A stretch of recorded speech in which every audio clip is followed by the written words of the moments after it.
Muy buenas noches, bienvenidos. Esto es Sala de Prensa de Caracol Ahora, inmediatamente después de la edición central.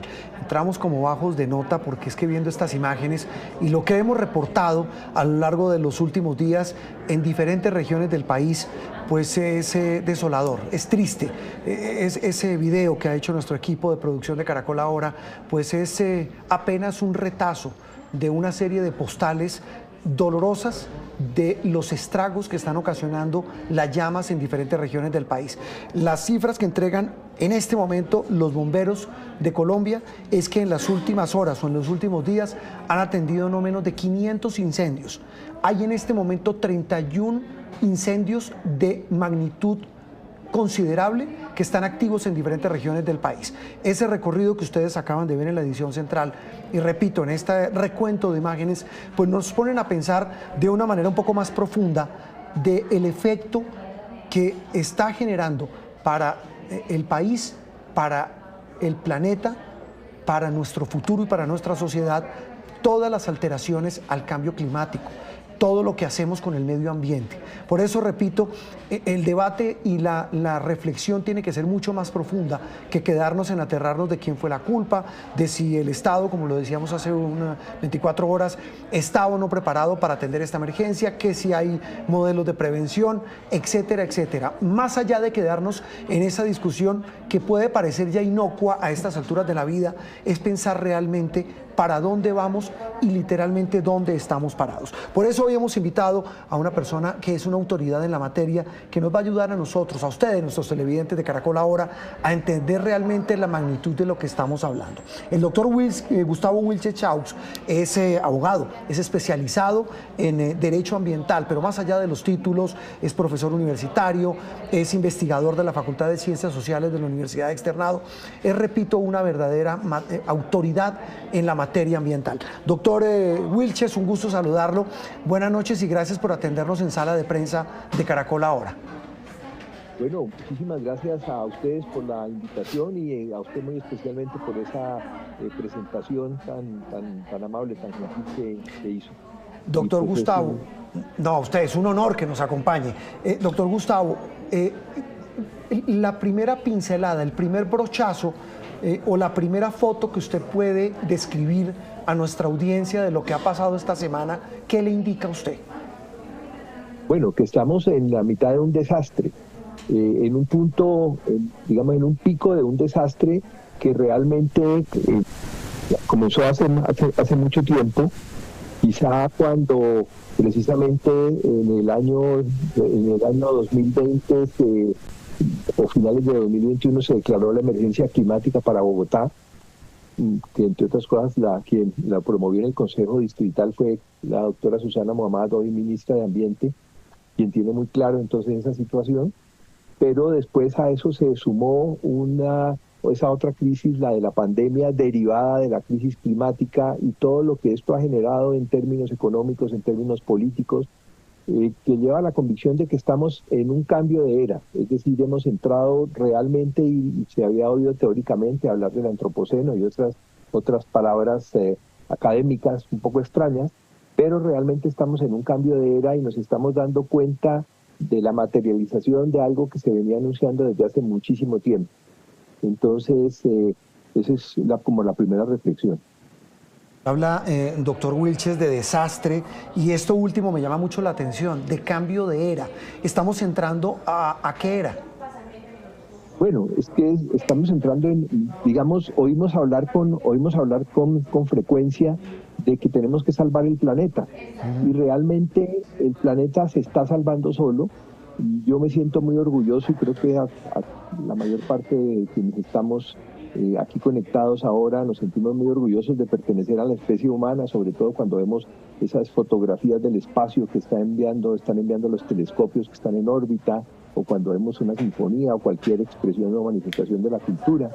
Pero al mismo tiempo somos una especie que poco a poco nos hemos ido convirtiendo en una plaga, porque acabamos con todo eso que en ecología se llaman los controles ecosistémicos.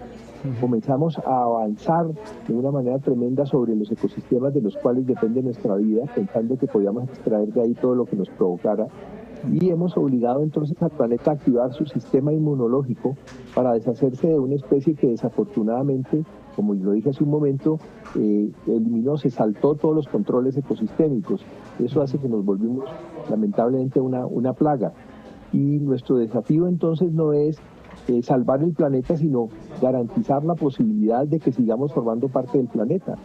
Pero lo que estamos viendo ahora quiere decir que realmente nos está quedando muy difícil, porque esto que se está viviendo en este momento en Colombia, usted lo mencionó ahora, según reporte de los bomberos, 500 incendios, varios de esos activos, varios en Bogotá, varios a nuestro alrededor, pues es una muestra de que eso que pasa con frecuencia en países como Estados Unidos, particularmente en la costa occidental, en California, o en Chile, o en tantos otros lugares, o esas máximas temperaturas a veces cercanas a los 50 grados bajo cero, que es increíble, que ustedes lo han reportado con frecuencia en los noticieros, pero también a veces cercanas a los 50 grados sobre cero. Pues bueno, eso ya lo están viviendo en otras partes del planeta. Ahora no hemos llegado a una cosa tan extrema, pero la habitabilidad del territorio colombiano está quedando en peligro, y esa es una alerta sobre la cual podemos hablar un poquito más adelante. No, pues claro, de una vez, doctor Gustavo, es que viendo y ya hablaremos de los incendios puntualmente, pero eso último que usted menciona me parece fundamental, y es que con toda esta situación de incendios forestales, sequías, erosión, ríos secos, también inundaciones cuando es invierno, y más allá, y no quiero entrar en esa materia con usted, pero más allá de eso último que usted menciona es lapidario. Cada vez es más pobre y más difícil la habitabilidad del planeta. Incluso eso también explica un poco el fenómeno de las migraciones. Claro, una de las causas más graves de migración que hay en este momento son las migraciones por causas climáticas, que vienen de mucho tiempo atrás, pero ya hay varios millones de personas migrando, y simultáneamente, y ese es un problema que también tenemos en Colombia en nuestra escala, muchísimas de estas comunidades que están teniendo que abandonar sus territorios por causas climáticas, porque han perdido el acceso al agua, o por el contrario, porque el agua se ha apoderado de sus territorios, como sucede en muchas islas o como sucede en muchas zonas costeras. Son comunidades que simultáneamente están también sometidas al conflicto armado. Entonces estas son dos amenazas tremendas que se enfrentan. Y aquí entonces tenemos un enorme desafío, y ahora le digo la parte que a mí me parece, digamos, me tranquiliza un poco, el enorme desafío de fortalecer todas esas, las que yo llamo telarañas, y fortalecer las arañas para que sean capaces de resistir esos balonazos simultáneos, el balonazo climático, el balonazo del conflicto armado en todas sus distintas expresiones, el balonazo de la pobreza, todos esos balonazos. Y yo que he tenido experiencia pues en algunos desastres, hoy se está cumpliendo precisamente el aniversario del terremoto del eje cafetero, el 25 de enero de 1999. Siempre he dicho que cuando uno interviene en un sistema que se encuentra en un desastre, en una telaraña que ha sido rota por un balonazo, por un ventarrón, por cualquier otra causa, nuestra responsabilidad ética y política no es llegar desde afuera a reparar la telaraña, sino fortalecer las arañas, para que esas arañas puedan resistir y puedan reconstruir su telaraña de una manera adecuada, de acuerdo con sus propias características, o tejer una nueva telaraña en otro sitio, pero sobre todo que puedan quedar más fortalecidas después de esto. Ese es un gran desafío, y repito términos porque son importantes, un desafío ético y político que a veces no ocurre.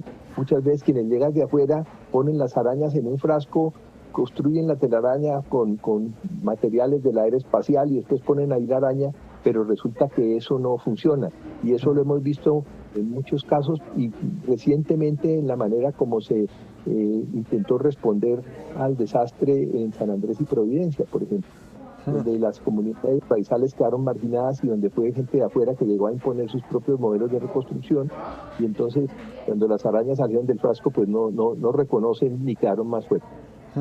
Doctor Gustavo, hablamos con el doctor Gustavo Wilche Chaux, experto en derecho ambiental y toda una autoridad en la materia en temas ambientales. Mire, de todas estas reflexiones tan profundas me quedo con una pregunta. Usted dice una frase bellísima, el planeta se está salvando solo. Con lo que está pasando hoy con este tema de los incendios, con el tema de la erosión, el frío extremo hoy en el hemisferio norte, ¿qué tanto se está acabando el planeta y qué tanto se está salvando? Bueno, yo creo que el planeta está, como le digo, activado su sistema inmunológico. El planeta está buscando nuevos ajustes y el desafío que tenemos nosotros es precisamente el de coevolucionar. A mí la palabra adaptación la utilizo porque es la que está en las convenciones internacionales y todo, pero me gusta más la palabra coevolución. O sea, tenemos que transformarnos para poder sobrevivir en ese planeta y sobrevivir con calidad de vida en ese planeta en que se está convirtiendo la Tierra. Eso es muy importante. Y para no quedarnos solamente en la teoría, sino ir muy pronto a un desafío que es muy fuerte que tenemos en Colombia, y es que así como en este momento estamos en esta sequía extrema que venía siendo anunciada desde hace mucho tiempo, cuando ya se decía tanto a nivel nacional como internacional, o se advertía que íbamos a tener un niño muy fuerte, asimismo podemos tener posteriormente un fenómeno opuesto, un fenómeno de la niña, con fuertes lluvias. Y lo grave es que los territorios que hoy están siendo afectados por incendios son territorios que están perdiendo o han perdido su capacidad de resistir también temporadas fuertes de lluvia. Entonces ahí hay un desafío muy grande y es un desafío sobre todo ambiental, porque precisamente tenemos que reconciliarnos, tenemos que ayudar a sanar esos territorios. Hay algo en lo que he venido insistiendo así públicamente, ahora es la primera vez, pero en otras oportunidades que me han invitado también voy a seguir haciéndolo. Es muy importante garantizar que estos territorios, especialmente los territorios en páramos, los territorios en laderas, los territorios en tantas otras zonas, les permita una recuperación asistida por los seres humanos, pero que los haga más fuerte y no que se diga, bueno, lástima, ese páramo que era un parque nacional, que era un área protegida, pues ya no es páramo porque ya se quemó todo, entonces ahora sí podemos sembrar, ahora sí podemos meter ganado, y resulta que eso sería gravísimo.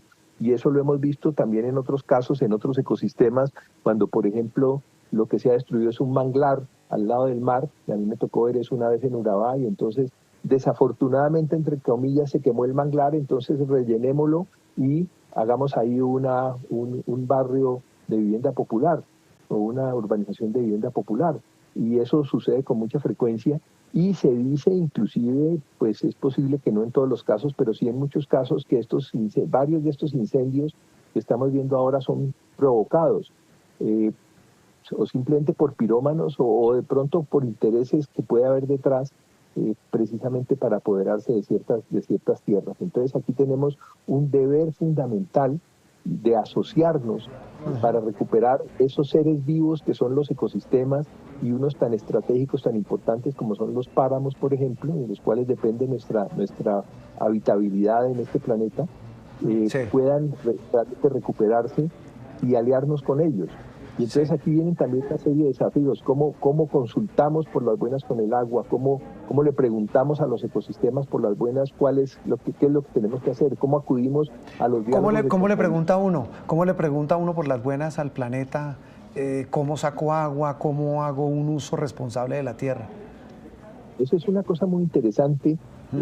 Por ahí hay un artículo que se llama Dialogar por las buenas con el agua, precisamente hace referencia a eso, porque fíjese usted que desde que en la India se declaró al Ganges como sujeto de derecho, al río Ganges, y después en Nueva Zelanda, y después el río Atrato en Colombia, y después varios ecosistemas colombianos y en otras partes del mundo, pues hay gente que le parece muy bien, a mí por ejemplo, pero hay otra gente que dice pues que esos son embelecos que no tienen sentido. Pero lo interesante es que el agua no entra a discutir si tiene o no tiene sentido filosófico o jurídico. Y cada vez que hay un desastre de origen hidrometeorológico, y ustedes que permanentemente están cubriendo esos desastres, basta preguntarse qué derecho fundamental le ha sido violado al agua. Y verá usted que, por ejemplo, el derecho a que el nacimiento de los cuerpos de agua, de los ríos, de las quebradas, esté protegido con vegetación, el derecho a que tengan dobladillos para expandirse en temporadas de lluvia, el derecho a ser absorbida por el suelo, el derecho a los meandros, es decir, a las curvas del río, porque muchas veces con el afán de poder mover madera más rápido, de poder hacer o de cambiar las fronteras de un predio, entonces resuelven enderezar los meandros y resulta que entonces el río se rebota. Y un derecho tan fundamental, y que uno dice, pero ¿cómo puede ser violado el derecho a desembocar? Si ustedes van, por ejemplo, a Barranquilla, donde los arroyos son un problema que muchas veces se han declarado ya solucionado y resulta que vuelven y aparecen otra vez, se da usted cuenta de que muchas de esas quebradas que se rebotan, inclusive los sitios donde antes desembocaban, son sitios que hoy son parte completa de la costa urbana. Sí. Y ahora en Bogotá hay que tener muchísimo cuidado precisamente porque esta expansión de la costa urbana que se viene advirtiendo desde hace mucho tiempo, que es muy peligrosa, pues está contribuyendo todo eso a, por ejemplo, a una cosa que con o sin cambio climático ya existía, pero que ahora se agudiza más, que es lo que se llama la isla de calor urbano. La isla de calor urbano. ¿Y qué es la isla de calor urbano? La isla de calor urbano es una cantidad de calor que aporta la ciudad por la manera como refleja, por la manera como recibe calor solar, lo acumula y después lo va liberando, y entonces eso va eliminando, digamos, esto, y como le digo, eso sin necesidad de cambio climático ya ocurría. Entonces, cuando muy recién llegado yo a vivir acá, me tocó participar de eso que se llama la Mesa de Planificación Regional Bogotá-Cundinamarca, el alcalde era Antanas Mocus, y fue un proceso que duró varios meses entre la gobernación de Cundinamarca y la ciudad de Bogotá. Se hicieron una serie de escenarios y uno que se descartó totalmente y era que no se podía seguir con ese crecimiento de la costa urbana de Bogotá, que hoy tiene 40.000 hectáreas de extensión. Fíjense que un dato que a mí me impresionó mucho, como cuando se lo oí por primera vez a un profesor de la Universidad Nacional, Fernando Viviesca, él cuenta que el territorio sobre el cual está hoy ubicado Bogotá, cuya costa urbana son 40.000 hectáreas, es un territorio que entró al siglo XX con 50.000 hectáreas de humedales y terminó el siglo XX con 600 hectáreas de humedales. No, qué desgracia. O sea que a lo largo de unos años del siglo XX acabamos con 49.400. No, ¿qué radiografía esa, doctor Gustavo? Esa cifra final es espantosa. Increíble es que todavía estemos así. Entonces dijo, esta costa no puede... que estemos vivos. Y que estemos vivos y que tengamos calidad de vida. Sí, y doctor resulta Gustavo, que eso ha seguido avanzando, ese modelo. Una última cosita que le dejo. Sí, adelante. Cuando para la campaña, para la alcaldía de Bogotá, yo llamé la atención por el hecho de que los candidatos a la alcaldía de Bogotá, y después me decían alguien que Gustavo Bolívar sí había hecho un pacto por mochuelos. Bueno, pero yo no sabía, eso no lo sabía, pero las propuestas fueron todas para el Bogotá urbano, para la costa urbana de Bogotá, que por supuesto es muy importante, pero el distrito mide 160.000 hectáreas, de las cuales 40.000 son urbanas y 120.000 son rurales. Y la calidad de vida, la habitabilidad de Bogotá depende de la calidad de vida de la gente del campo. Depende de todos los servicios ecosistémicos que nos da el campo. De allá viene el agua, de allá viene la alimentación, de allá viene todo esto. Y entonces una cosa importantísima es que seamos capaces realmente de fortalecer la calidad de vida, los derechos fundamentales de las comunidades rurales, empezando por el derecho a la identidad campesina. Doctor Gustavo, todo eso tiene que ver. Estamos viviendo ahora. Es que eso le iba a decir yo, eso es todo un rompecabezas y un bombardeo muy interesante de reflexiones, de datos, de esa foto, como le dije al comienzo de nuestra charla, que quisiera que nos hiciera nuestros televidentes. El tema puntual de los incendios está generando pues unos daños enormes. Ambientalistas que hemos entrevistado, expertos, pues, y las imágenes lo muestran.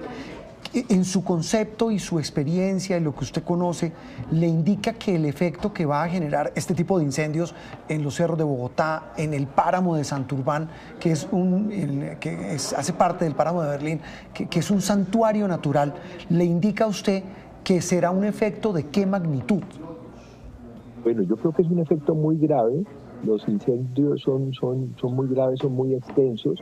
En algunas cosas, y vale la pena decirlo, por ejemplo, alrededor de la laguna de la Cocha, es algo que se venía repitiendo desde tiempo atrás, y detrás de eso había intereses precisamente en apoderarse para la agricultura de actores que llegaban de afuera para apoderarse de los páramos. Y eso lo estamos viendo ahora en una gran magnitud. Posiblemente no hay manos humanas detrás de todo, pero la destrucción sí está allí. Entonces lo que está en peligro es precisamente algo tan fundamental como el suministro de agua, Sí. de agua que tenemos nosotros, la disponibilidad de agua, como digamos, la resiliencia climática, la posibilidad de resistir a las temperaturas extremas. Y esto va ligado también, y aquí hay oportunidad también para llamar la atención sobre algo, a una cosa que cada vez es más fuerte en Bogotá, y hay grupos que están haciendo un monitoreo también, inclusive comunitario, que es muy interesante, las radiaciones ultravioletas que están llegando también cada vez con más fuerza en algunos momentos, en algunos puntos de Bogotá, llega a los límites máximos, y eso hace importantísimo que cada árbol se valorice cada vez más, que se Ajá. entienda que ese patrimonio natural urbano que tenemos nosotros en los árboles, y que en Bogotá todavía caben muchísimos más, pero hay sectores donde hay una arborización muy completa, eso no se puede sacrificar, eso no se Sí. puede sacrificar, porque eso es un atentado no solamente contra la calidad del ambiente, sino contra la calidad de los seres humanos. Eso le iba también a decir, doctor Gustavo, y es viendo lo que está pasando en Santurbán, estábamos viendo imágenes de los cerros orientales de Bogotá, esa recuperación, algunos hablan de hasta 50 y 60 años para que allí la naturaleza vuelva a reverdecer. ¿Me escucha, doctor Gustavo? ¿Lo No, recuperé? llegué me decía que No, esa recuperación puede durar ¿cuántos hasta, años? hasta 50 y 60 años. En ese entretanto, una frase muy bonita que usted dice, mira, hay una coevolución, tenemos que transformarnos nosotros como hombres, o sea, la plaga, para no acabar lo que queda de planeta, un planeta que se está defendiendo solo. Una persona Sí. como las que están viendo este programa a través de Caracol Ahora, ¿cómo contribuyen a esa coevolución, a esa manera de tratar de recuperar esto que dirá, pues sí, que pesar el monte, que pesar los animales, que pesar el páramo, pero al final del camino eso no es problema mío? ¿Cómo hago para que sea problema mío y lo convierta en parte y en norma de mi vida? Mire, tenemos que revisar el modelo de desarrollo, tenemos que revisar la manera como medimos el desarrollo.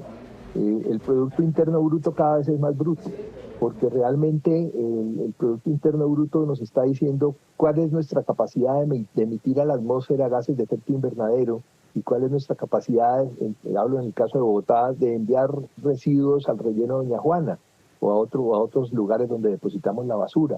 Yo creo que uno de los indicadores fundamentales, y puede ser sorpresa porque aparentemente no tiene nada que ver, y en eso es otro tema en el que yo insisto, son los derechos de infancia. Los derechos de infancia como indicadores de desarrollo. ¿Qué tan capaz es el territorio de garantizarle a los niños y niñas que están llegando a este planeta o que están en sus primeros años calidad de vida? Y esa calidad de vida solamente se garantiza si hay derecho a la naturaleza, si hay derecho al aire puro, si hay derecho a la regulación térmica, si hay derecho al agua, por supuesto. Y entonces, pues esa es una de las cosas. Otro que a mí me parece muy interesante son los desastres evitados como un indicador de desarrollo. Ahora precisamente estamos viendo una situación de desastre, y aquí hago también una afirmación que repito con frecuencia: la principal característica de un desastre es que es un desastre.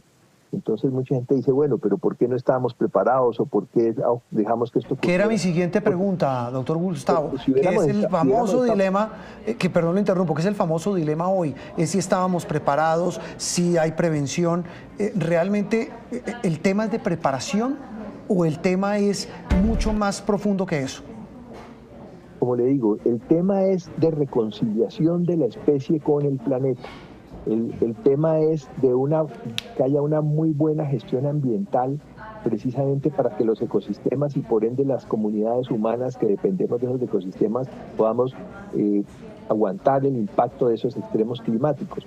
Muchas veces se logra, muchas veces cuando habiendo podido haber un desastre no lo ha habido, entonces hay que decir, es que aquí hubo una buena gestión ambiental. Yo cito con frecuencia al ex candidato Rodolfo Hernández, que decía que, acuérdese que cuando era alcalde de Bucaramanga resolvió insultar a los bomberos porque eran gordos.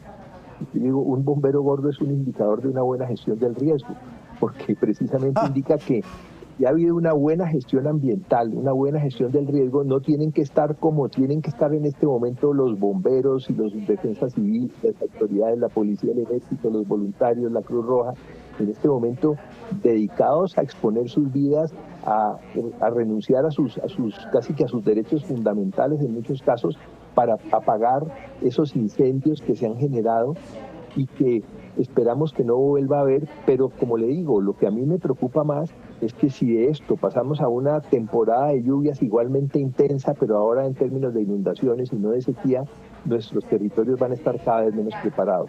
Me decía usted, ¿qué puede hacer cada persona? Sí. Pues, digamos, una suma de cosas. Ser coherente es de lo más difícil que existe, pero por lo menos la coherencia le da a uno cierta credibilidad. Usted dice una cosa y usted es coherente con lo que está diciendo, la gente se da cuenta de eso. Entonces, a veces nos da la impresión como de que el agua fuera infinita, y en esto se ha insistido ya mucho en los medios, tanto por parte de organizaciones, de comunidades, en el sector educativo, por supuesto de las autoridades. Por ejemplo, aprendamos a valorar cada gota de agua. Fíjese usted una cosa interesante, Sí. El Día del Trabajo se celebra no trabajando. El Día del Agua deberíamos celebrando cortando el agua. No gastando agua, no bañándonos. Y cortando el agua para que la gente diga, uy, pero es que yo ni siquiera alcancé a guardar un vaso con agua. Entender lo que vale, ¿no? Nos damos cuenta de lo que tenemos es cuando lo perdemos. Cuando lo perdemos. Entonces valoremos lo que tenemos ahora. Pues hay pocas cosas, le decía, yo aprendí hace mucho tiempo por otras razones a bañarme con agua fría, pero es de las cosas en que uno ha alcanzado un poquito de coherencia, porque uno entra, va a lo que va, y sale y ya, listo. Pero antes podía estar una hora en el baño esperando que el agua se calentara y después no me atrevía a cerrar la llave. Bueno, ese tipo de cosas no pueden pasar. Y yo creo que mientras dure esta emergencia, tenemos que ser todavía mucho más radicales en eso. Tenemos que que el carro hay que lavarlo, sí, pero entonces lavémoslo con menos frecuencia de lo que se hace antes. Ahora hay mucha insistencia y esto está circulando en las redes y yo lo saludo porque me parece muy importante. Hay que regar las matas, sí, reguémoslas de noche, no a las 10 de la mañana. Reutilicemos el agua que es posible utilizar, reduzcamos al mínimo esto. ¿Por qué regar las plantas de noche, doctor Gustavo, y no de día? Porque en ese momento, digamos, se permite que el agua penetre más en el suelo, penetre más en las plantas, y no hay ese fenómeno de evaporación, inclusive porque cuando la planta está muy caliente, muy acalorada, y cuando uno ve que están a las 12 del día regando esa mata que está muy acalorada, pues entonces ahí hay un efecto que es negativo, como lo sería también para un ser humano. Otra cosa que también lo leía yo hoy, y en eso es otra pelea. Entendamos que las llamadas malezas muchas veces son buenesas.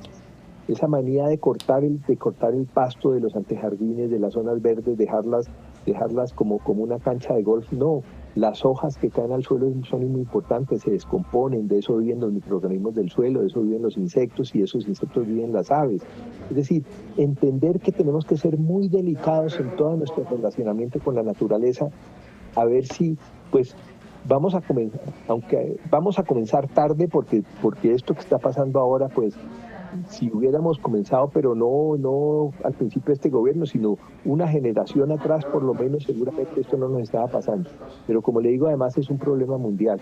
Entonces, asumamos ese deber de redefinir el desarrollo, de medir el bienestar por unos criterios, por unos indicadores diferentes. Y yo creo que entonces nuestra especie, es posible que nuestra generación, no, pero las generaciones que vienen adelante y con las cuales nosotros tenemos ese deber tan grande, van a poder tener un mundo mejor. No, le decía yo que eso es la clave, porque es que es el planeta que les vamos a dejar a nuestros hijos y a nuestros nietos. Yo creo que ahí no hay vuelta de hoja, excúseme la expresión, no la tenemos. Yo creo que es así. Pues doctor Gustavo, de verdad que mire, se nos pasó el tiempo volando, escuchando esas reflexiones, ese bombardeo, repito, de frases llenas de una carga enorme de profundidad. Me da mucha satisfacción porque creo que cumplimos el cometido al comienzo de esta charla, que era ponerle, repito, una carga de profundidad a un tema que va más allá de una simple llama. estamos hablando del futuro del planeta que vivimos. Eso creo que es inobjetable. Y déjeme hacerle una última cuñita, porque en eso pueden colaborar con los medios de comunicación. Señor. Darles a los desastres el apellido de natural. Los desastres son humanos. O sea, hay fenómenos de la naturaleza, como una erupción volcánica, como un huracán, como una ola de calor, muchísimas cosas son fenómenos de la naturaleza, pero lo que convierte a esos fenómenos en un desastre es la pérdida de la capacidad del territorio de convivir con los impactos de esos fenómenos. Y muchas veces eso se debe a decisiones humanas tomadas, para citar al catecismo aztec, con plena advertencia y pleno consentimiento. Entonces, cuando una persona decide cortar un meandro de un río, hacer una carretera por donde ya la ladera ha advertido muchas veces que no se aguanta la carretera, secar un humedal, urbanizar una zona de reserva, entonces viene un desastre después. Es que es fenómeno natural. Pues no, señor, usted tomó esa decisión, usted tiene que responder. Entonces me parece que eso también es una cosa en lo que los medios pueden ayudarnos muchísimo haciendo esa pedagogía. Mire, doctor Gustavo, tomé nota prácticamente de casi todo y de esto último la tomo con toda la aplicación del caso. Doctor Gustavo, un abrazo y muchas gracias por habernos acompañado en Sala de Prensa. Un abrazo y muchísimas gracias a usted por la invitación. Muy amable.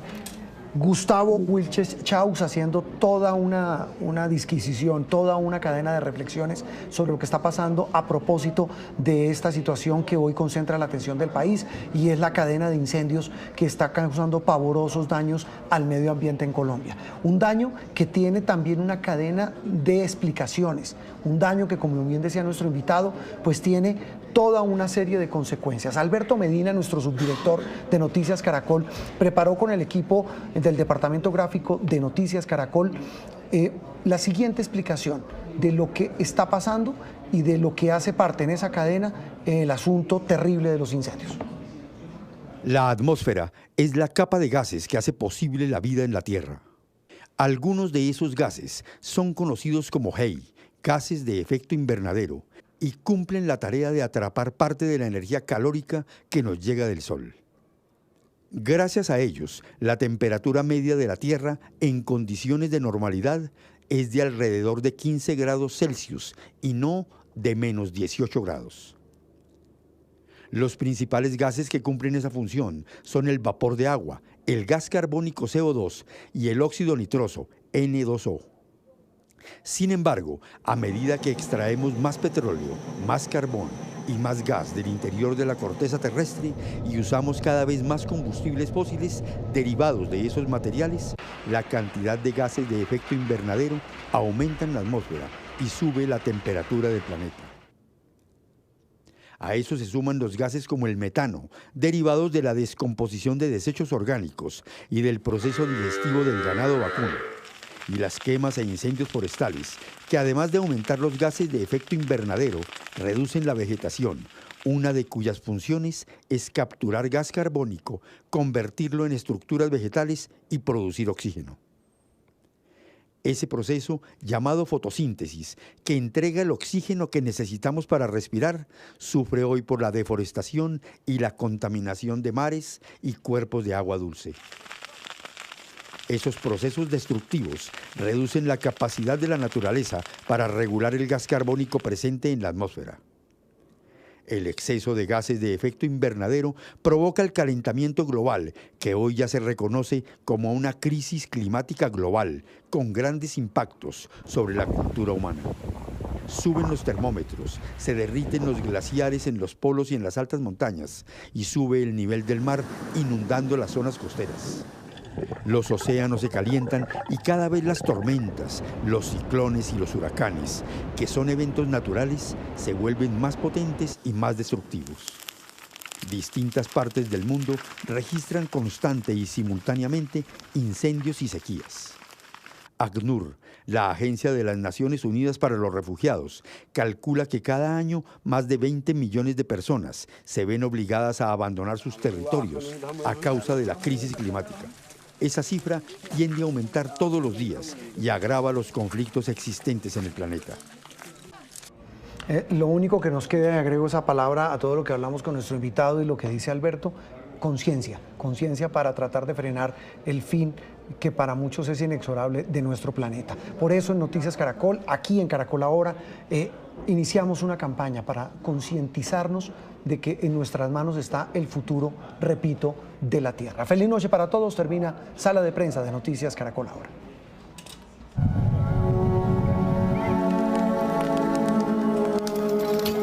El país está enfrentando una lamentable emergencia.